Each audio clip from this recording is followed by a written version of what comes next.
terkait pembakaran pos di Nabire. Baik, selamat sore rekan-rekan media dan pemirsa sekalian. Pertama-tama kami mengucapkan duka cita dulu kepada kedua korban yang kejadian kemarin di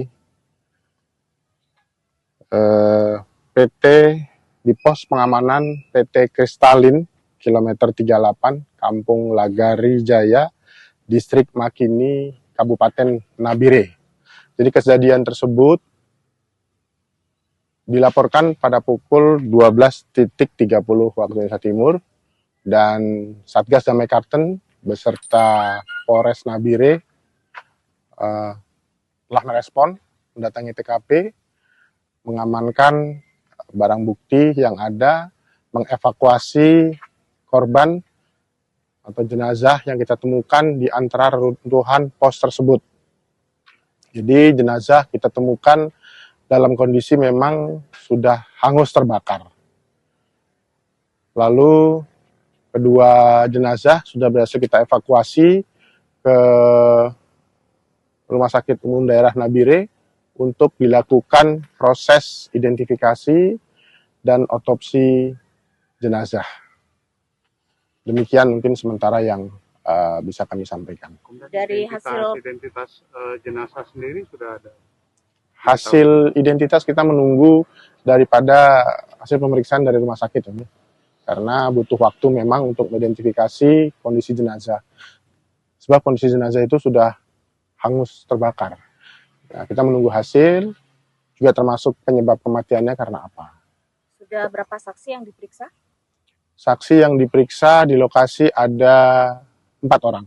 Jadi rata-rata para pegawai dari PT tersebut memang menyatakan bahwasannya penyerangan tersebut didahului oleh adanya penembakan. Kita juga sudah memeriksa kendaraan dari PT tersebut yang memang ada 4 lubang tembakan dari arah depan. Jadi di kap mesin, di radiator memang berlubang. Nanti kita lakukan pemeriksaan lebih lanjut. Dari pihak KKB sendiri, Aibon Kogoya sudah mengklaim bahwa mereka bertanggung jawab atas insiden penembakan ini. Baik,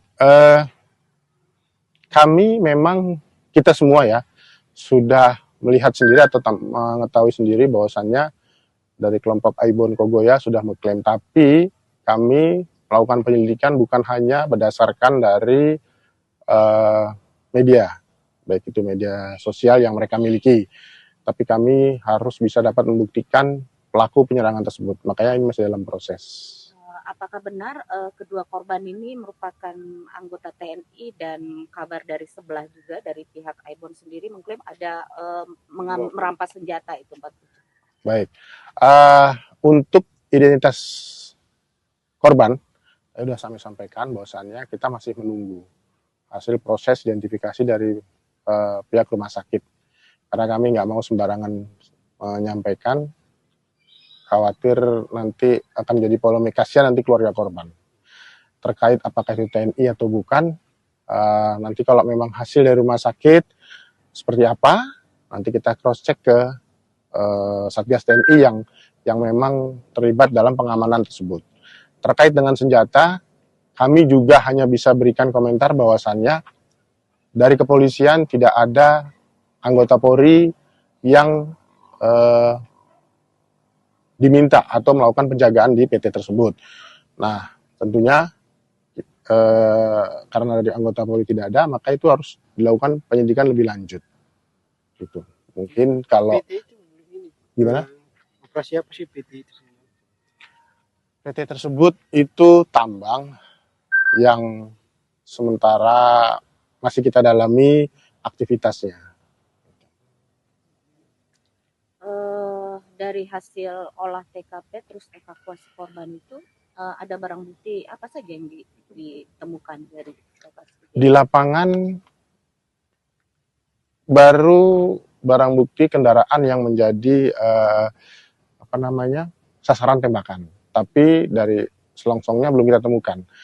Karena menurut keterangan saksi, penembakan dilakukan dari jarak kurang lebih 100 meter ke bawah lah, mungkin sekitar 80-50 begitu kira-kira. Jadi kita belum bisa berhasil menemukan selongsong akibat dari lubang peluru yang disebabkan itu. Upaya pengejaran sudah dilakukan? Langsung kemarin. Jadi prioritas kita kan kemarin mengevakuasi dulu kalau memang temukan korban, mengamankan, merelokasi ke TKP. Setelah korban kita temukan, langsung kita olah TKP dan kita petakan, kita profiling pelaku-pelaku ini. Kalau memang betul itu kelompoknya Aibon Kogoya seperti yang sudah dilansir oleh mereka, kita juga pasti mendapatkan pemetaan dari tim investigasi kita yang ada di lapangan. Sudah ada data berapa orang yang melakukan penyerangan? Masih kita dalami, Pak. Masih kita dalami. Kalau informasi dari keterangan saksi, itu pelaku 3 orang yang terlihat oleh saksi ya, tapi nanti kita kembangkan lagi. Dengan pihak perhubungan, mohon maaf ada yang tanya jadi. Oke. Kemarin Bapak Kaop dan jajaran UDC sudah melaksanakan kegiatan dengan Polkam ya, Kemenpolkam, terkait dengan adanya penutupan bandara. Nah, hasilnya seperti apa? Tentunya hal ini sudah dibawa ke tingkat pusat ya, pastinya. Nanti kita tinggal menunggu petunjuk dari pusat seperti apa. Pertemuannya sudah dengan Menko Polhukam lewat Zoom meeting. Dari TNI juga, dari Kodam, dari Satgas TNI yang ada di sini juga dilakukan. Hasilnya itu masih dirumuskan di tingkat pusat. Bagaimana selanjutnya? Karena memang ini kan berkaitan juga dengan hajat hidup orang banyak ya. Bandara Perintis yang bandara terpencil itu memang di sana sangat dibutuhkan sebab untuk distribusi bahan makanan, terutama itu distribusi bahan makanan. Jadi, tapi hal ini juga sudah ditindaklanjuti oleh pemerintah daerah Bovendigul dikawal bersama aparat kita yang ada di sana, sudah dropping Bama ke Korowai, sudah dilakukan. Nah, mungkin nanti kita petakan lagi bandara-bandara lain yang memang masyarakatnya sangat, maksudnya masyarakatnya itu tertutup kalau tidak bandara tersebut tidak beroperasi gitu. Sejauh ini setiap later itu ada nggak, maksudnya personil Damai Kartens ada nggak di tempatnya? Tidak semua bandara. Karena kita juga sangat terbatas kan, seperti yang pernah sampai saya ulas, Bovendigul ini punya 5 bandara perintis atau terpencil. Sementara anggota kita di satu Polres itu hanya ada 300 orang yang mengcover luasnya mungkin seluas provinsi Jawa Tengah. Gitu. Jadi tidak bisa semua di-cover oleh anggota polisi karena keterbatasan anggota. Kondisi pesawat sampai sekarang? Sampai sekarang kita masih jaga sambil menunggu pihak dari maskapai penerbangan untuk mendatangkan teknisinya untuk memperbaiki pesawat tersebut. Sampai sekarang masih kita jaga. Jadi pesawatnya rusak ya? Iya dong, nggak bisa terbang kan? Kan jebol propellernya, depannya. Terus kayak kalau kita mobil tuh dashboardnya tuh dari dalam juga pecah-pecah peralatan navigasi avioniknya. Afturnya bocor, tangki aftur yang ada di sayap itu bocor. Nah, itu juga harus perbaikan, tangkinya harus tambal, nggak mungkin. Pesawatnya harus diterbangkan. Ya. Nggak bisa dikerjakan di situ kayak. Paling tidak sementara ya, bawa dulu mungkin ke Tanah Merah, bandara lebih besar, mungkin fasilitasnya lebih banyak, spare part-nya mungkin ada, nggak bisa.